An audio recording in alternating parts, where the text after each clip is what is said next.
छत्तीसगढ़ के पावन धरा पर जो आज का अखंड भारत बनाने का जो कार्यक्रम में देश के विभिन्न लोगों को यहाँ पे एकत्र किया गया है और ख़ास करके जो क्रांतिकारी वंशजों को यहाँ बुला करके उनका सम्मान किया गया और कार्यक्रम किस प्रकार का रहा। बहुत बहुत धन्यवाद आप सभी का। देखिए, आज का जो कार्यक्रम है सर्व समाज समन्वय महासभा छत्तीसगढ़ प्रांत के सामाजिक लोकतांत्रिक विषय जो संगठन है उसके आधार पर यह कार्यक्रम किया गया था। इस कार्यक्रम के जो संरक्षक थे हमारे माननीय राष्ट्रीय महंत डॉक्टर राम सुंदर दास जी और माननीय श्री रूपनारायण सिन्हा जी, हमारे माननीय श्री डॉक्टर उदयभान सिंह चौहान जी और माननीय श्री गोपाल टावरी जी। रूपनारायण सिन्हा जी आज अनुपस्थित थे कार्यक्रम में क्योंकि उनका स्वास्थ्य ठीक नहीं है। और देखिए, डॉक्टर उदयभान सिंह जी पिछले माह ये कार्यक्रम बहुत जल्दी आयोजन किया गया है। उदयभान सिंह जी के विषय पे मैं आपको बता दूं कि आप जो है छत्तीसगढ़ के निर्माता में हैं और आदिवासी समाज की प्रणेता है और प्रमुख जो हमारे छत्तीसगढ़ के माटी के पुत्र और जो है इस धरा के जो सामाजिक संरक्षक है वे है। उन्होंने एक माह पहले मुझे इस विषय को रखा था कि आप जो है इस कार्यक्रम को कैसे करेंगे जब हम अखंड भारत और परिकल्पना। तो मैंने उनसे चर्चा विमर्श के बाद जो एक विषय निकल के आया कि हम क्रांतिवीरों के परिवारों से हम जिनके द्वारा जो है देश स्वतंत्र हुआ, हमारी सामाजिक व्यवस्था बची हुई है, राष्ट्र बचा हुआ है, तो उनके परिवारों को अगर सम्मानित करके राष्ट्र के नाम संदेश दे के अखंड भारत और राष्ट्र निर्माण पे हम जो है आज के समय में अब समाजों को एक होना पड़ेगा। एकता, सद्भाव और समानता से सभी समाजों को जोड़ करके अब हम इन विषय को लेकर के चलेंगे। तो हम आज जो है इस कार्यक्रम में हमने श्री जगदल सिंह मुंडा जी को, फिर हमारे कुंवर प्रशांत सिंह मरावी जी को, फिर राजेंद्र दीवान जी को और हमारे मेरे बाजू में बैठे हैं हमारे आदरणीय श्री सोमनाथ बोस जी, और आज जो है किसी कारणवश जो है उनका कमल चंद भंजदेव जो आ नहीं पाए आज किसी कार्यक्रम से, तो इन सबको हमने आमंत्रित किया। हमारे 4 क्रांतिवीरों के परिवार के परिजन हमारे साथ उपस्थित थे और 42 समाज, छत्तीसगढ़ के 42 समाजों में से 30 से अधिक समाज और 10 से अधिक सामाजिक संगठन इस कार्यक्रम में उपस्थित होकर जो है हमारे क्रांतिवीर परिवार को सम्मानित किया। और हमने जो उनसे जो सुना, समाज के लोगों ने उनसे सुना, निश्चित रूप से राष्ट्र निर्माण और अखंड भारत की दिशा में हम लोग चलेंगे। इस कार्यक्रम में जो हमारे मुख्य वक्ता थे हमारे टोपला भैया जी जो राष्ट्रीय स्वयंसेवक संघ के प्रांत संघचालक जी है, उनका इस विषय पर बृहद जो है व्याख्यान हुआ। सभी जो वक्ताओं के द्वारा जो बताया गया था उस पर जो है निष्कर्ष जो उन्होंने दिया और समाज को जो है एकता के सूत्र में बांधने के लिए हमको प्रेरित किया। हम समाज के लोग प्रेरित हुए और निश्चित रूप से जब ये सारा विषय जो समाज में जाएगा तो हम अखंड भारत और राष्ट्र निर्माण की दिशा में बढ़ेंगे। जी, इस कार्यक्रम के मुख्य उद्देश्य था भाषावाद, प्रांतवाद, जातपात, ऊंच नीच की भावना को त्याग करके सभी समाजों को एक होने की आवश्यकता है। अब समय आ गया है कि समाज एक भाव से एकता सद्भाव को उत्पन्न करके हम एक राष्ट्र निर्माण की दिशा में बढ़े। साथ साथ प्रत्येक समाज के लोगों ने, अब इस बात को ध्यान आपको बताना चाहता हूँ, प्रत्येक समाज के लोगों ने राष्ट्र निर्माण और अखंड भारत के लिए संकल्पित किया। सभी ने एक स्वर से कहा कि हम सभी मिलकर राष्ट्र निर्माण एवं विकसित भारत निर्माण में अपना सामाजिक एवं व्यक्तिगत योगदान देंगे।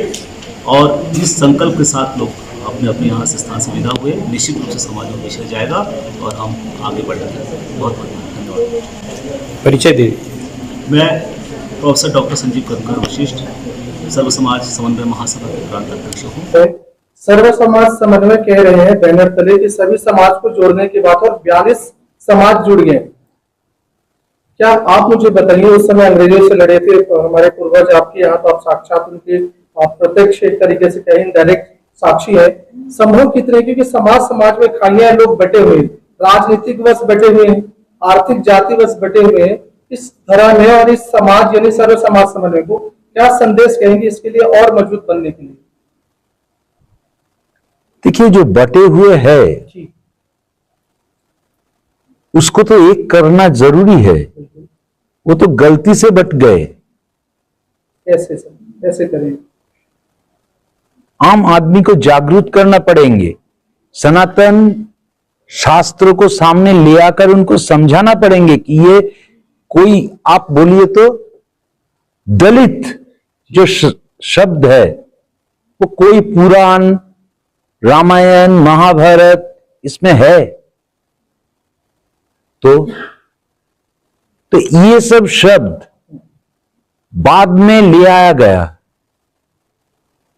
और अभी राम मंदिर बने हैं। श्री रामचंद्र की चरित्र देखिए, उसके साथ शबरी का भी वो सम्मान करते थे।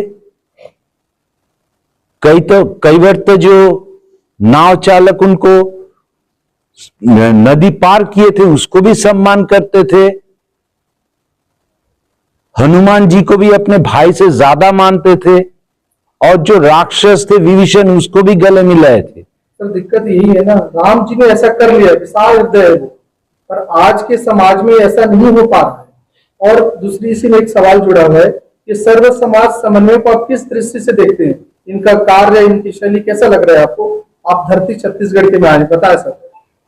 देखिए, बात ऐसा है, इसका फायदा ये थोड़ी पहले राजनीति में क्यों नहीं आ रहा है पूछ रहे थे ना, तो ये राजनीति का ही चाल है, पॉकेट वोट बनाने के लिए। तो उसको तो खत्म करने के लिए राजनीति से बाहर से करना पड़ेगा।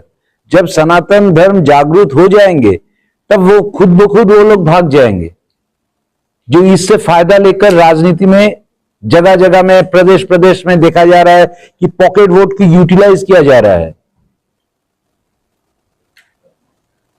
बोलना नहीं चाहिए, फिर भी उत्तर प्रदेश में एक पार्टी था जो कुछ करने के लिए, एकदम पिछड़े वर्ग के लिए बहुत कुछ करने के बात करते थे। आज उसका क्या हाल है? कितना % वोट उसको मिल रहा है? तो कुछ दिन आदमी को बुड़बक बना के चला सकते हैं, ज्यादा दिन नहीं। और ये जागरूकता आते हैं, पर हम लोग को एक करने के लिए कुछ प्रयास करना, जो नहीं है तो हम छोड़ देंगे। उसके लिए हम लोग को कुछ करना पड़ेगा। और ये प्रयास जो सर्व समाज समन्वय महासभा ने किया, ये मुझे बहुत अच्छा लगा। सर इसके बारे में आप पहले से अवगत हैं कि सर्व समाज समन्वय? नहीं, हमने नहीं थे जी।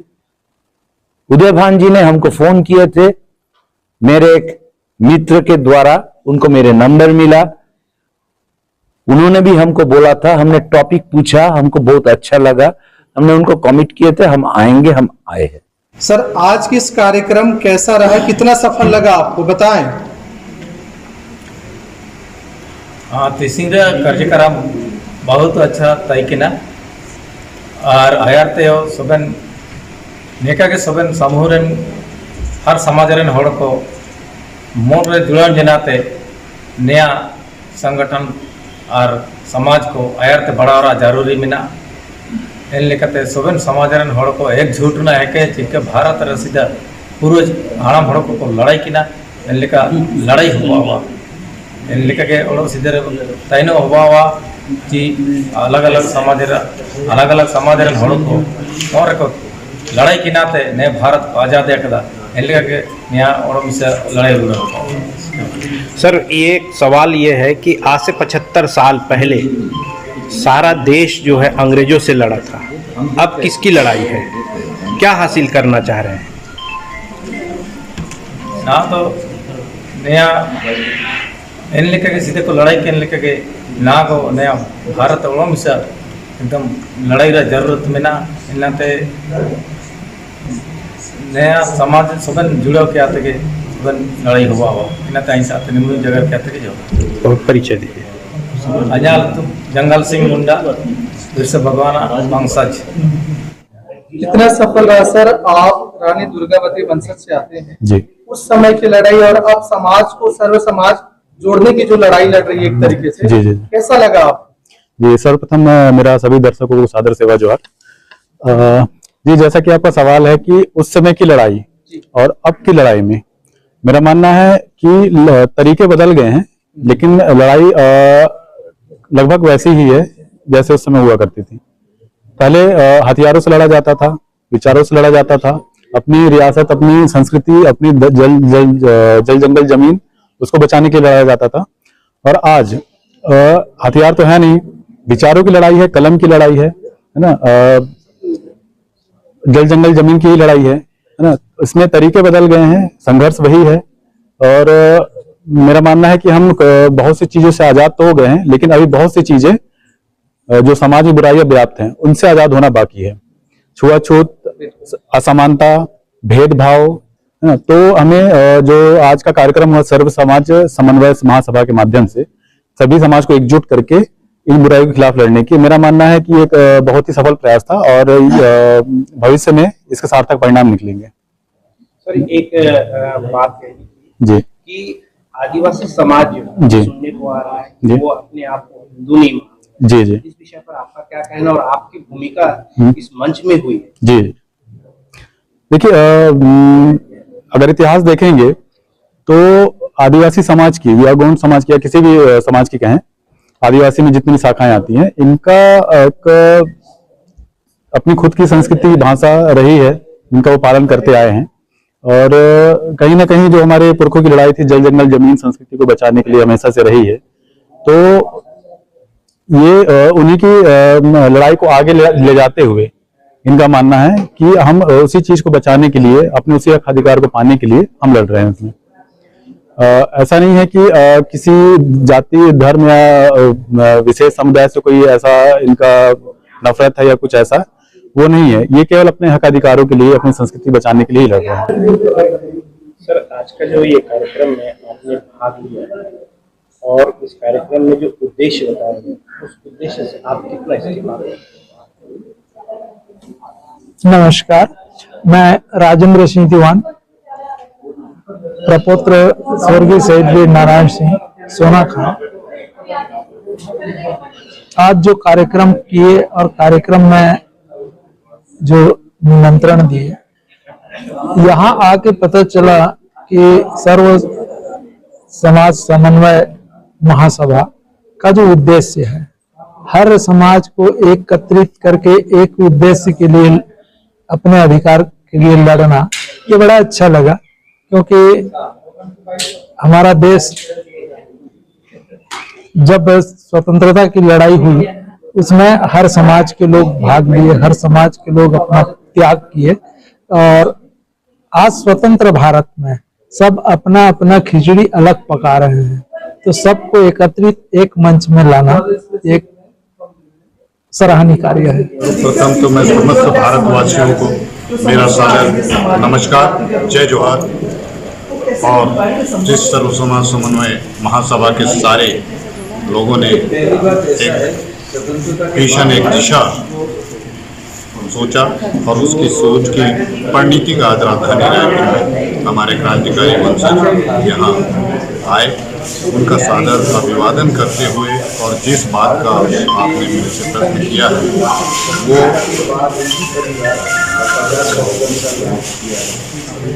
सफलता की सीमा नहीं, संघर्ष की कोई एक तारीख नहीं है। जीवन का जब तक सांस है तब तक संघर्ष है। इसलिए संघर्ष जीवन का और सफलता के जिस मुकाम पर हमें पहुंचना है, और सबसे बड़ी होती है विश्वास, दृढ़ता, जिसमें यदि दृढ़ता, विश्वास, आत्म शक्ति है तो जरूर सफल उसमें होते हैं। तो हमारा जो अखंड है, एक अखंडता को लिए हुए इस भारत की परिकल्पना को, हम राष्ट्र और अखंड भारत को जो राजनीति के चलते हमें जो 75 साल की जो हमें अमृत काल में जो मिला, मैं आप सभी जितने मीडिया के समाचार के यहाँ मौजूद हो, मैं समस्त देशवासी भारतवासियों से केंद्र सरकार और जहाँ भी जो भी राज्य सरकारें संचालित हैं उनसे निवेदन आग्रह करना चाहता हूँ कि आप लोग जहाँ जिस मातृभूमि में जहाँ जो भी रह रहे हैं, चाहे वो सामाजिक कार्यकर्ता हो, चाहे राजनीतिक हो, चाहे एनजीओ, जितने भी इस हिंदुस्तान में अपने को अपना मानते हैं, ऐसे क्रांतिकारी महापुरुषों वीरों की वो सूची तैयार करें और उनका उनके घर पर अभिनंदन सम्मान का कार्यक्रम चालू करें। और इसी उद्देश्य से कि हम जिस भारत के इतिहास को पढ़ते हैं उस इतिहास के वंशज आज भी हमारे इस हिंदुस्तान सरजमी पर हैं, जिसका एक प्रचलित आप लोगों के सामने हमने नेताजी सुभाष चंद्र बोस के वंशज सोमनाथ जी को लाया, जंगला मुंडा जी जो आपके बिरसा मुंडा जी के जो भगवान के नाम से जानते हैं वो झारखंड से आए, कलकत्ता से सोमनाथ जी आए, मध्य प्रदेश जो रानी वीरांगना दुर्गावती के नाम से हम लोग पढ़ते हैं उनके वंशज हमारे प्रशांत कुमार जी यहाँ पहुँचे। हम जिस छत्तीसगढ़ की शहीद वीर नारायण जी की पढ़ते हैं जैसे राजीव दीवान जी, ऐसे क्रांतिकारी वंशज आज हमारे बीच उपस्थित हुए। तो मेरा मानना है, विश्वास है हमारे साथ गौरी जी और सर्व समाज ऐसा मानना है कि एक संदेश हमने राष्ट्र और केंद्र प्रदेश के जिम्मेदार जो प्रशासनिक एडमिनिस्ट्रेटिव में बैठे हो चाहे पॉलिटिशियन में बैठे कि आज इनकी बदौलत हम आजाद वतन की सांस ले रहे हैं। तो आजाद वतन को, वतन की आजादी को कुर्बानी देने वाले ऐसे समाज वंशजों को हम सम्मान करेंगे, तभी हमारा सबसे पहले विषय ये है कि भारत शुरू से ही अखंड था। ये तो कालांतर में हमारे जो है विभाजन किया इन लोगों ने, जो बाहर के शासक आए उन लोगों ने देश का टुकड़ा किया। भारत जम्बूद्वीप पहले रामायण काल से भी चला आ रहा है, जब ईरान से लगा के इंडोनेशिया तक पूरा भारत एक था। तो जो बार बार बात आ रही है कि ये टुकड़े जो किए गए हैं वो अखंड था, और अखंड भारत उसी को कहते हैं जो शुरू से सनातन काल से चला आ रहा है, कोई नया नहीं जी। अब सवाल ये होता है कि जितने भारत से अलग हुए देश है, बांग्लादेश है, पाकिस्तान है, अफगानिस्तान है, आप लोगों के जो अथक प्रयास चल रहे हैं, इस अथक प्रयास से कब फिर भारत में समायोजित होने की आशा लगती है? निश्चित रूप से इस भूखंड की जो संस्कृति है वो एक है, ठीक है, पूजा पद्धति अलग है और खान पान अलग है, लेकिन संस्कृति सबकी एक है, संस्कृति में कोई अंतर नहीं। क्या लगता है भारत से 75 साल पहले जब पाकिस्तान अलग हुआ और अब पाकिस्तान की जो स्थिति है, इससे क्या लगता है कि पाकिस्तान फिर से भारत में विलय होगा? एक समय आएगा कि भारत के साथ उसको आना ही पड़ेगा और कोई रास्ता नहीं है। आज वहाँ स्थिति देख रहे हैं कितनी खराब है आज पाकिस्तान की, जब पहले भारत में सम्मिलित था वो स्थिति नहीं थी, आज उससे बहुत विभत्स स्थिति। उसके हिसाब से हमारे अभी जो भारत वर्तमान में है उसकी स्थिति बहुत अच्छी है और इस स्तर पर पहुँच है कि आज भारत जो है पाँचवें स्थान में पहुँचा है। अगले 5 साल में वो तीसरे स्थान में पहुँचने की स्थिति में आ रहा है। वाकई में सर्व समाज समन्वय महासभा जो हमारा संगठन है, ऐसे कार्यक्रम तो वाकई में आज पहले बार हो रहा है।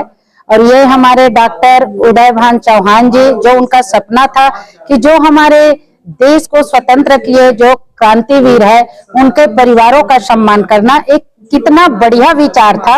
और उनके विचारों के कारण आज हमारे जो क्रांतिवीर है, जो हमारे 5 क्रांतिवीर है, उनके परिवार से लोग आए हैं, कलकत्ता से आए हैं, झारखंड से आए हैं, मध्य प्रदेश से आए हैं, गिरिग्राम सोना खान से आए हैं, वीर नारायण जी के परिवार से। तो उनके परिवार के लोगों को यहाँ हम पाकर गर्व और गर्वान्वित महसूस किए।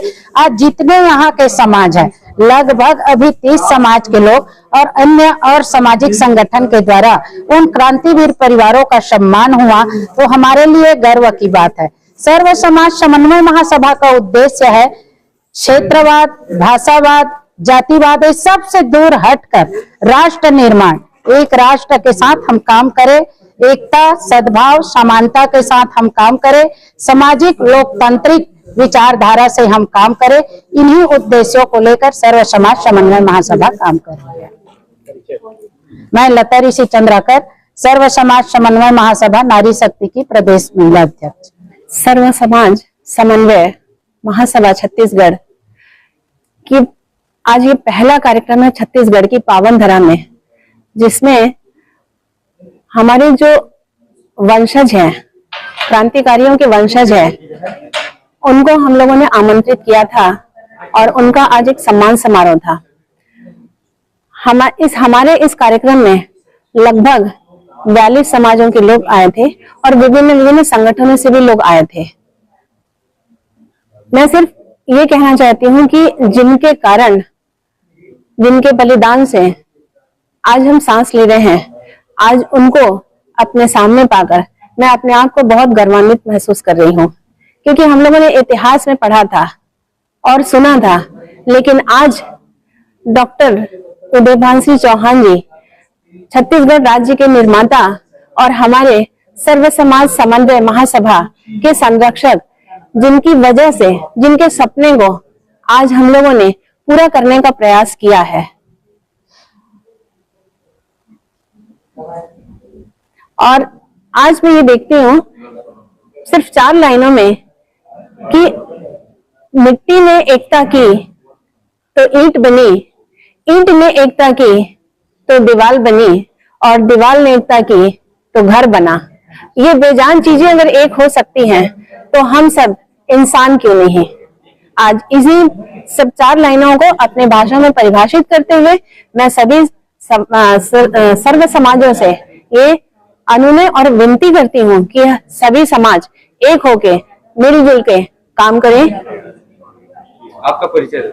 मेरा परिचय, मैं समाज सेवी सुषमा पटनायक, अंतर्राष्ट्रीय कायस्थ वाहिनी राष्ट्रीय महिला सचिव और उदय सोशल वेलफेयर फाउंडेशन की संस्थापिका। सर्व समाज समन्वय महासभा के द्वारा आयोजित इस कार्यक्रम में मैं एक श्रोता के रूप में, दर्शक रूप में यहाँ पर उपस्थित हुआ हूँ। यह जो कार्यक्रम है बहुत ही प्रशंसनीय रहा है, बहुत ही अच्छा रहा है कि सभी समाज को जोड़कर जब तक से हम आगे बढ़ने के प्रयास नहीं करेंगे तब तक से राष्ट्र निर्माण की कल्पना बहुत दूर की बात है। हमें राष्ट्र निर्माण की कल्पना जब हम करते हैं तो हमें जातिगत भेदभाव, भाषावाद इत्यादि को त्याग करना पड़ेगा और इससे हट करके हमें राष्ट्र निर्माण के लिए आगे बढ़ना पड़ेगा। मैं भूषण लाल सिन्हा